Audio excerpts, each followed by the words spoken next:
Up here is a REO 630 model. First we're going to do an oil change. Start the pump and let it run up to operating temperature, at least 15 minutes. Shut down the pump, lock it out, set up a bucket or a drain pan to capture the oil, pull the drain plug on the side of the exhaust box, and drain the oil completely. Go to the other side of the pump and rotate the pump manually to push excess oil from the rotating module into the exhaust box. After all the oil is drained out, get another pan suitable to hold at least a gallon or more of oil. Place it underneath the oil filter. Remove the oil filter and let drain completely.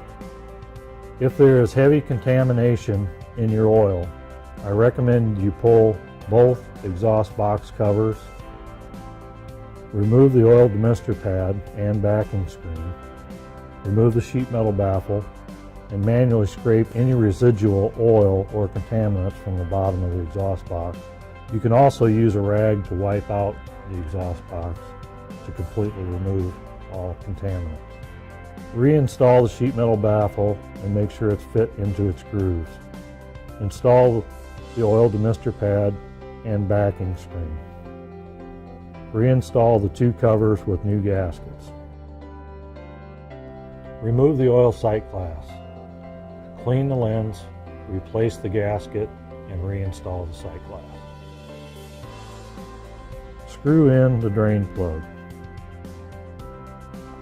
Lubricate the O-ring on a new oil filter and install the oil filter. Remove the oil fill cap at the top of the exhaust box. Refill the pump. Looking at the sight glass, you want half to 3/4 full. The book calls for 16 quarts. I recommend to fill it to half to 3/4 full.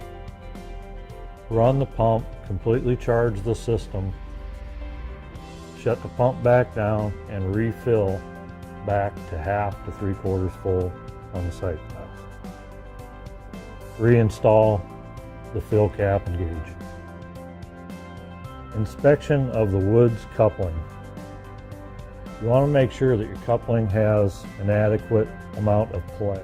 If the coupling element is too tight, it will push the rotor into the end plate and damage the internals of the module. This is a Bush REO 630 filter kit. Comes with 8 exhaust filters, a baffle strainer, drain plug, sight glass gasket, and a filter cover gasket. We are now going to demonstrate exhaust filter replacement. Typically, exhaust filters can last from 12 to 18 months. There's a gauge on your oil fill cap with a red indicator line. When the indicator reaches red, the filter should be replaced. If you have a gauge that reads in PSI, 9 PSI is the maximum back pressure allowed on the exhaust filter. Begin by removing the exhaust filter cover. Remove all exhaust filter retainer clips. Remove all filters. Remove the drum plug. Lubricate the O-ring on the exhaust filter with high vacuum grease. Install the filters one at a time, starting in the lower left-hand corner and working your way to the upper right-hand corner. Inspect each filter installation through the drum plug with a flashlight to ensure that they are seated properly. In the exhaust filter cover is the baffle strainer. This is the last line of defense to knock down any residual mist of oil. Replace the baffle strainer. Reinstall the cover with the new gasket. This is the automatic oil return system. In instances of heavy contamination to the oil, you may want to remove the cover and clean the oil return box and float.